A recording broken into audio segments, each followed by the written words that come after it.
Islamic media TV কুরআন হাদিসের কথা বলে। আল্লাহর নবীকে পাগল বলেছিল, কবি বলেছিল, গণক বলেছিল, জাদুকর বলেছিল, শ্রাব্য ভাষায় গালি দিয়েছিল। কিন্তু এই মানের জাত শত্রুরাও এই কথা বলার সাহস পায় নাই যে আব্দুল্লাহর এতিম ছেলে নবী মুহাম্মদ জীবনে একটা অসত্য কথা বলেছে। আল্লাহু আকবার। গোটা জিন্দেগিতে যিনি একটা অসত্য কথা বলেন নাই, ওই রাসূল বলেছেন উম্মতের মাঝে কিয়ামতের আগে এমন সন্তান পাওয়া যাবে যে আপন মায়ের সাথে জিনা করবে। নাউজুবিল্লাহ বললেন।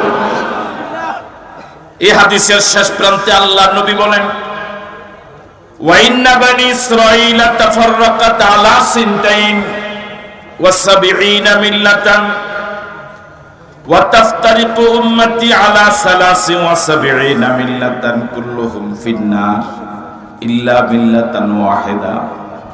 রাসূল বলেছেন, আমার উম্মতেরা শোনো, বনি ইসরাইল 72 দলে বিভক্ত ছিল।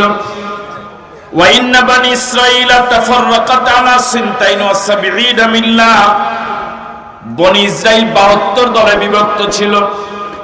ওয়া তাফতারিকু উম্মতি আলা সালাসিন ওয়া সাবঈনা মিল্লাহ, আমার উম্মতেরা 73 দলে বিভক্ত হবে। বনি ইসরাইল থেকে দুইটা কম, কয়টা বেশি? জোরে বলেন, কয়টা বেশি? কুল্লুহুম ফিন্নার। আল্লাহর নবী যে বললেন আমার উম্মতেরা 73 দলে বিভক্ত হবে, এটা বিধর্মীদের বিভাজন নয়, হিন্দুদের বিভাজনের কথা বলেন নাই, খ্রিস্টান নয়, ইহুদি নয়, নাসারা নয়, শুধুমাত্র মুসলমান নামধারী যারা, নবীর উম্মত নামধারী যারা, মুসলমান হিসেবে পরিচিত যারা, রাসূল বলেছেন তারা 73 দলে বিভক্ত হবে। কত দল? জোরে বলেন, কত দল? এবার রাসূল বলেছেন কুল্লুহুম ফিন্নার, কুল্লুহুম ফিন্নার, কুল্লুহুম ফিন্নার, সবাই জাহান্নামী, সবাই জাহান্নামী, সবাই জাহান্নামী। নাউজুবিল্লাহ বলুন। ইল্লা মিল্লাতান ওয়াহিদা, শুধুমাত্র একটা দল জান্নাতি, শুধুমাত্র একটা দল জান্নাতি। রাসূলের এই হাদিস কি বিশ্বাস হয়েছে? যে এক দলকে রাসূল বলেছেন জান্নাতি, সেই দলের অন্তর্ভুক্ত হতে চান না যে 72 দল জাহান্নামী সেই দলগুলোর অন্তর্ভুক্ত হতে চান? জান্নাতের দলের অন্তর্ভুক্ত হতে চান? সবাই রাজি? সাহাবায়ে কেরাম প্রশ্ন করলেন, ক্বালু মান হিয়া ইয়া রাসূলুল্লাহ, ও আল্লাহর রাসূল আপনি যে বলেছেন একদল মাত্র জান্নাতি, তারা কারা? ক্বালা মা আনা আলাইহি ওয়া আসহাবী, সেই দলের পরিচয় হলো আমি নবী এবং আমার সাহাবায়ে কেরামের তরিকার সাথে যেই দলের মিল হবে ওরাই হবে জান্নাতি। যাদের মিল হবে না, দাপট যত বেশি হোক না কেন, ক্ষমতা যত বেশি হোক না কেন, টাকার গরম, জনসংখ্যার গরম যত বেশি হোক না কেন, ওরা জাহান্নামী, ওরা জাহান্নামী, ওরা জাহান্নামী। শুধুমাত্র ওই দল জান্নাতি যাদের তরিকার সাথে, যাদের আমল আখলাকের সাথে আমি নবী এবং সাহাবায়ে কেরামের মিল হবে। বুঝাতে পারছি কথা? সুতরাং আমার এবং আপনার সকল কাজকর্ম, শরীয়তের সাথে সম্পৃক্ত সকল কাজকর্ম রাসূলের সুন্নাহ এবং সাহাবায়ে কেরামের সুন্নাহর সাথে মিলিয়ে আপনাকে সিদ্ধান্ত নিতে হবে আসলে কি আপনি জান্নাতের পথে আছেন না জাহান্নামের পথে আছেন। হিসাব করলে দেখা যাবে 73 জনের ভিতরে 72 জনেই জাহান্নামের পথে আছে। কয়জন? 73 জনের ভিতরে কয়জন? প্রতি 73 জনের ভিতরে যে 72 জন জাহান্নামের পথে আছে, হয়তো তাদের মাঝে আপনার চাচাতো ভাইও আছে। আরো আসতে বলেন, মায়ের আসতে পারে। হয়তো আপনার জ্যাঠাতো ভাইও আছে, হয়তো আপনার ঘরের কেউ আছে, হয়তো আপনার দলের কেউ সে 72 দলের ভিতরে ঢুকে আছে বহু আগেই। হয়তো আমি আপনি নিজেও সেই দলের ভিতরে ঢুকে আছি, ঠিক নাকি? আল্লাহ মাফ করুক, যদি সেই দলের ভিতরে ঢুকে থেকে থাকি, ওই দলেই থাকবো না যে কোনো মূল্যে এক দলে ঢুকবো? এক দলে ঢুকবেন?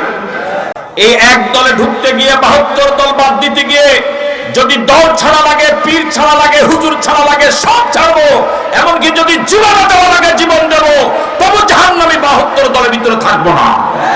রাজি আছি? জীবন দেবো, ইমান দেব না। রাজি আছি? عن ابي هريره رضي الله تعالى عنه قال قال رسول الله صلى الله عليه وسلم كل امتي يدخلون الجنه الا من ابى قيل ومن ابى يا رسول الله قال من اطاعني دخل الجنه ومن عصاني فقد ابى। ও প্রিয় যুবকেরা, ও দ্বীনি ভাইয়েরা, আপনাদের কারোর সাথে ব্যক্তিগত কোনো দ্বন্দ্ব নাই। আপনাদের কারোর সাথে আল্লাহর কসম করে বলি, এই মনে এক বিন্দু হিংসা বিদ্বেষ নাই। যতটুকু আছে মুহাব্বত, যতটুকু আছে মায়া। আমার ভাইয়েরা, একজন মানুষ যখন তার আপনজনকে পানিতে পড়ে যেতে দেখে, তার সাথে যদি তার মামলাও থাকে, যার সাথে তার মামলা যে তাকে জেলে ঢুকালো, এই লোকের কোন ছেলে যদি আগুনে পড়ে যায়, সে কিন্তু মামলার কথা মনে রাখবে না, ঠিক নাকি? তখন তাকে আগুন থেকে বাঁচাবার জন্য, পানি থেকে ডুবন্ত অবস্থা থেকে বাঁচাবার জন্য সে পানিতে নেমে যাবে। তখন মনে হবে না এই ছেলের বাবার সাথে আমার মামলা, ও মিথ্যা মামলা দিয়ে আমাকে 10 বছর জেলে রেখেছিল, এই কথা কিন্তু মনে থাকবে না। জীবনের রিস্ক নিয়ে সে তাকে বাঁচাবার জন্য, উদ্ধার করার জন্য চেষ্টা করে। এই দেশের হক্কানি উলামায়ে কেরাম জীবনের রিস্ক নিয়ে শুধুমাত্র আল্লাহর বান্দাদেরকে হকের পথের জন্য ডাকে। হক্কানি উলামায়ে কেরাম দেখছে এই দেশের লাখ লাখ মুসলমান নামধারী মিছিল সহকারে জাহান্নামের পথে চলে যাচ্ছে। উদ্ধার করার জন্য শুধু এই কথাগুলো বলা, আল্লাহ তুমি আমাদেরকে সকলকে জাহান্নাম থেকে তুমি হেফাজত করো বলি আমিন। আরো জোরে শুনি বলি আমিন। এই জাহান্নাম তো এমন এক মারাত্মক জায়গা, এই জাহান্নাম এমন এক মারাত্মক জায়গা, দুনিয়ার আগুন যদি কারো গায়ে লাগে শুধুমাত্র চামড়া জ্বলে, কিন্তু জাহান্নামের আগুন শুধু চামড়া জ্বালাবে না, কলিজা পর্যন্ত জ্বালায় দিবে। নারুল্লাহিল মুকাদ্দাতুল্লাতী তাত্তালিউ আলাল আফিদা, নারুল্লাহিল মুকাদ্দাতুল্লাতী তাত্তালিউ আলাল আফিদা। জাহান্নামের আগুন মানুষের কলিজা পর্যন্ত জ্বালায় দেয়। দুনিয়ার আগুনে কেউ জ্বললে পরে আংরা হয়ে যায়। আল্লাহ রাব্বুল আলামিন বলেন, কুল্লামা নাদিজাত জুলুদুহুম বাদদালনাহুম জুলুদান গায়রাহা লিয়াযুকুল আযাব, লিয়াযুকুল আযাব। জাহান্নামী মানুষেরা জাহান্নামে পড়ে গেলে এক জাররা পরিমাণ সময়ে, মুহূর্তের মধ্যে চামড়াটা জ্বলে যাবে, আবার নতুন করে চামড়া গজাবে, আবার চামড়া জ্বলে যাবে, আবার নতুন করে চামড়া গজাবে। আল্লাহ রাব্বুল আলামিন বলেন, বান্দা কেন আমি নতুন নতুন চামড়া বারবার গজাই? তা কি জানো? সেটা হলো নতুন চামড়ায় আগুনের মজাটা বেশি পাওয়া যাবে। এই জাহান্নামের আগুনে জ্বলতে পারবো না, দুনিয়ার সামান্য আগুনে সহ্য হয় না, দুনিয়ার সামান্য গরম সহ্য হয় না। আল্লাহর কসম, জাহান্নামের আগুনে জ্বলার কোনো যোগ্যতা নাই, জ্বলতেই পারবো না। যেই কোনো মূল্যে জান্নাতে যাওয়াই লাগবে। ঢাকা যাওয়া যেমন জরুরি, জান্নাতে যাওয়া কি এমন জরুরি? দেবিদ্বার যাওয়া যেমন জরুরি, জান্নাতে যাওয়া কি এরকম জরুরি? কথা বলে না কেন? এখানে অনেক আল্লাহর বান্দা আছেন জীবনও ঢাকা যান নাই, আছেন না? নাই? কোন সমস্যা হয়েছে? জীবনে ঢাকা যান নাই, আর যাওয়াও লাগবে না, এরপরও কিন্তু সংসার ভালোই চলছে। ঢাকা যাওয়া যেমন জরুরি, জান্নাতে যাওয়া এমন নয়। ঢাকা না গেলেও চলবে, দেবিদ্বার না গেলেও চলবে, কিন্তু আমাকে জান্নাতে যাওয়াই লাগবে, আমাকে জান্নাতে যাওয়াই লাগবে, আমাকে জান্নাতে যাওয়াই লাগবে। আল্লাহ রাসূল বলেছেন, কুল্লু উম্মতি ইয়াদখুলুনাল জান্নাতা, আমার সব উম্মত জান্নাতে যাবে, ইল্লা মান আবা, তবে যারা আবা তারা জান্নাতে যাবে না।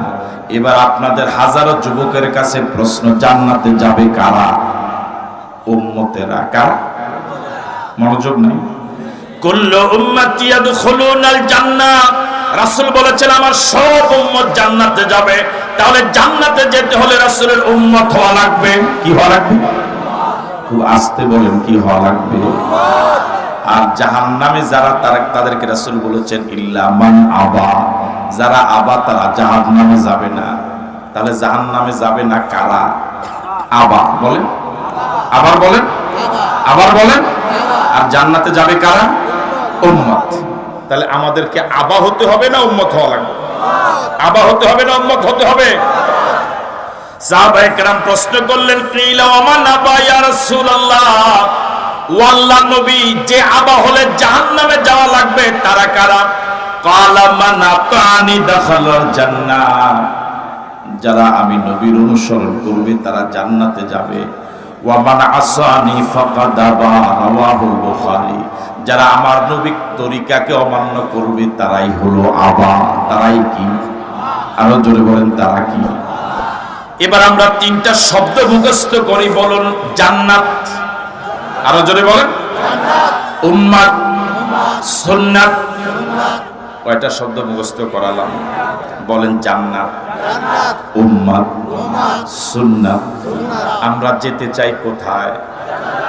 জান্নাতে যেতে হলে উম্মত হওয়া লাগবে। কি হওয়া লাগবে? নবীর উম্মত হওয়ার জন্য নবীর সুন্নাত মানা লাগবে। যে ব্যক্তি নবীর সুন্নাত মানবে সে নবীর উম্মত দলের অন্তর্ভুক্ত হতে পারবে। নবীর উম্মত হতে পারলে সে জান্নাতে যাবে। ঠিক আছে কথা? যে ব্যক্তি নবীর সুন্নাত মানবে না সে নবীর উম্মত হতে পারবে না। যে নবীর উম্মত হতে পারবে না সে জান্নাত ভাগে পাবে না। এবার বলুন তো, আমাদের কি জান্নাতে যেতে হলে উম্মত হওয়া লাগবে কি লাগবে না? লাগবে কি লাগবে না? আর উম্মত হওয়ার জন্য নবীর সুন্নাত মানা লাগবে কি লাগবে না? আমার ভাইয়েরা, সুন্নাত শব্দের বিপরীত হলো বেদাত। সুন্নাত শব্দের বিপরীত কি? আরো আসতে বলেন, বিপরীত কি? সুন্নাত প্রসঙ্গে আল্লাহর রাসূল বলেন, ক্বালা রাসূলুল্লাহ সাল্লাল্লাহু আলাইহি ওয়াসাল্লাম, মান আহইয়া সুন্নতি ফাকাদ আহইয়ানি। অন্য হাদিসে রাসূল বলেছেন, ক্বালা রাসূলুল্লাহ সাল্লাল্লাহু আলাইহি ওয়াসাল্লাম, মান তামাসসাকা বিসুন্নতি ইনদা ফাসাদি উম্মতি ফালাহু আজরু মিয়াতি শাহীদ, আও কামা ক্বালা আলাইহিস সালাতু ওয়াসসালাম। জিহাদের ময়দানে বাতিলদের সাথে মোকাবেলা করে, সশস্ত্র যুদ্ধ করে, জীবন দিলে পরে যেভাবে শহীদি মর্যাদা পাওয়া যায়, রাসূল বলেছেন, আমি নবীর একটা সুন্নাতকে যে আঁকড়ে ধরবে, উম্মতের বিপর্যয়ের সময় গোটা দেশ বেদাতে ভরা, গোটা জগৎ বেদাতে ভরা, সুন্নাতটা ডুবে গেল, সুন্নাতটা মরে গেল, সুন্নাতটা মানুষ চিনে না। এই সুন্নাতকে যে জীবিত করবে, এই সুন্নাতকে যে আঁকড়ে ধরবে, রাসূল বলেছেন, জিহাদের ময়দানে শহীদ হলে পরে যে মর্যাদা, নবীর একটা সুন্নাতকে আঁকড়ে ধরলে ঠিক শহীদি মর্যাদা। আরো জোরে বলেন আল্লাহু আকবার। আমার ভাইরা, সুন্নাতের বিপরীত হলো বেদাত। সুন্নাতের বিপরীত কি? আরো জোরে বলেন। আমাদের দেশে যারা বেদাত করেন তারা মুখস্থ একটা দলিল দেয়, অসুবিধা কি? বলেন, আরো আসতে বলেন। হ্যাঁ, দলিল কি? অসুবিধা কি? আমার ভাইয়েরা, আপনি যদি নবীকে এত মহাব্বতে করেন, আমি বলবো নবীর সুন্নাত মানতে অসুবিধা কি? অসুবিধা বেদাতের ক্ষেত্রে ব্যবহার না করে সুন্নতের ক্ষেত্রে ব্যবহার করেন। আপনি যদি বলেন এটা আমি করলাম, অসুবিধা কি? আমি বলবো নবীর সুন্নাত মানতে আপনার অসুবিধা কি? অসুবিধা কি? এটা কি কোনো দলিল? কথা বলেন, এটা কি কোনো দলিল? ভালো করে শোনো আল্লাহর বান্দারা, ভালো হলেই ভালো নয় যদি তাতে নবীর সাপোর্ট না থাকে। যাতে নবীর সাপোর্ট আছে, এটা আপনার কাছে যদি ভালো না হয়, এটাই জান্নাতের পথ, এটাই সুন্নাত, এটাই উম্মত, এটাই জান্নাত। সিজদা ভালো না খারাপ? জোরে বলেন, ভালো না খারাপ? সাহাবায়ে কেরাম আল্লাহর নবীকে প্রশ্ন করলেন, ইয়া রাসূলুল্লাহ, বান্দা কখন আল্লাহর কাছাকাছি হয়ে যায়? আল্লাহর নবী জবাবে বলেছিলেন, বান্দা যখন আল্লাহর কুদরতি আল্লাহর পায়ে সিজদা দেয়, তখন আল্লাহর মাঝে আর বান্দার মাঝে কোনো হাইল থাকে না। আরো জোরে বলেন। মানুষের দেহের ভিতরে সবচেয়ে দামি অঙ্গ হলো কপাল, সবচেয়ে দামি অঙ্গ কপাল। এই কপাল আল্লাহ ছাড়া, এই মাথা আল্লাহ ছাড়া কারো কাছে নত করা জায়েজ নাই, হারাম, হারাম এবং হারাম। ঠিক নাকি? অথচ মুসলমান নামধারী অনেক আল্লাহর বান্দা মাজারও সিজদা দেয়। সেটা বাংলাদেশে নাই, সব অন্য দেশে আছে। কথা বলে না, কাছে কত আল্লাহর বান্দা, কত আল্লাহর বান্দি মাজারে সিজদা দেয়। আবার এরা নামাজও পড়ে, মাজারও সিজদা দেয়, পীরের পায়ে সিজদা দেয়। অথচ এই কপাল এবং নাক আল্লাহ ছাড়া কারো সামনে নত করা যাবে না, হারাম, হারাম এবং হারাম। এটার নাম শিরিক। যে গুণ আল্লাহর জন্য সাব্যস্ত, এটা অন্যের জন্য সাব্যস্ত করার নাম শিরিক। এটার নাম কি? এই জাতীয় শিরিক কয়টা করলে ঈমান যায়? কয়টা করলে ঈমান যায়? 10 পৃষ্ঠার একটা অঙ্কের ডবল জিরো পাওয়ার জন্য কয়টা ভুল দরকার? কথা বলেন। 10 পৃষ্ঠার একটা অঙ্ক। আমরা যখন ছাত্র ছিলাম, মানুষের হাতে টাকা পয়সা কম ছিল, তখন অঙ্কের সাইজও ছোট ছিল।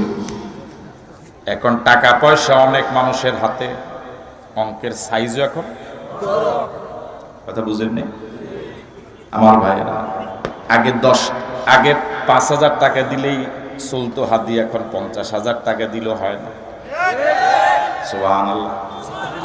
ওই তার দেখা করতে করে আমার ভাইয়েরা, 10 পৃষ্ঠার একটা অঙ্কের 9 পৃষ্ঠা আপনি সঠিক লিখলেন, শেষ পৃষ্ঠায় 10 লাইন, 9 লাইন আপনি সঠিক লিখলেন, শেষ লাইনের শেষ জায়গা গিয়ে প্লাসের জায়গা মাইনাস। 10 মার্কের অঙ্কে কত পাওয়া যাবে? শুধু জিরো না, ডাবল জিরো। 2-1 কি দিবেন?